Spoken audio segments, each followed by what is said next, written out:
Hi, this is Danny D, and welcome to Pathways of Hope. Join me as I reflect on today's Gospel from Mark chapter 6, verses 7 to 13.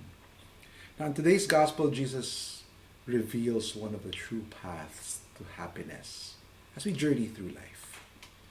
First has to do with Jesus summoning the 12 and beginning to send them out two by two. So, why two by two?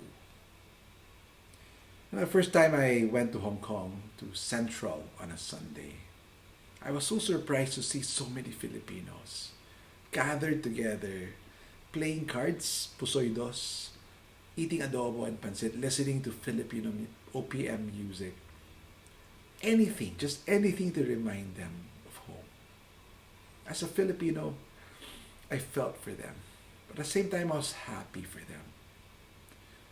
They are reminding themselves that though they live in a Chinese country, they are not Chinese. That one day they will go back to the Philippines, their true home. In Hail Holy Queen, we pray, and after this, our exile, show unto us the blessed fruit of your womb, Jesus. Brothers and sisters, we are all not home yet. We are all in exile. But one day, we are all going home to the blessed fruit of our mother's womb, Jesus Christ, in heaven.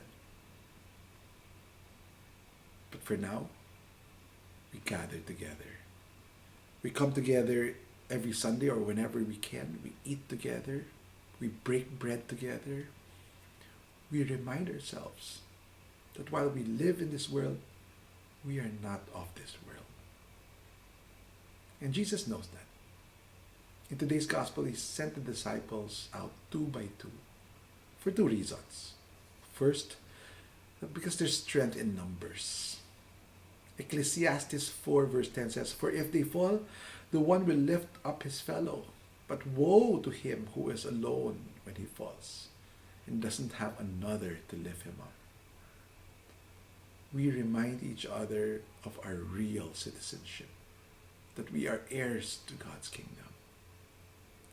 More importantly, Matthew 18 verse 20 says, "Whenever two or three are gathered in my name, there am I with them." Whenever we gather together, he is there with us. Now, there is joy and comfort in doing God's work with our brothers and sisters, with Jesus Christ beside us. The passion, the zeal, and love for Jesus of our brothers is so contagious, and so is ours to them. Second, there's credibility in numbers. Deuteronomy 15 verse 19 says, it requires two or three witnesses to convict a person of crime. For that same reason, one witness has less credibility than two. When I speak about him, someone might believe me. But when a whole community speaks about him and see our joy and love for each other and for God, people will beg to know why and will long for what we have. So the path to joy is done with two or three others. But how? How must we live our lives? The gospel continues telling his disciples, take nothing for the journey. No food, no sack, no money in their belts. When we pray, give us this day our daily bread, we actually tell the Lord, Lord, you are God, and we are nothing without you. You are the source of everything, and I trust you. It is when we live our lives in extreme and utter faith that we are free from the worries of this world.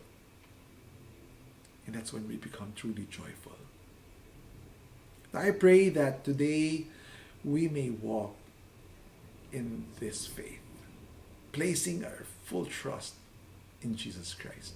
And while doing so, May He send us loving companions to journey this life with.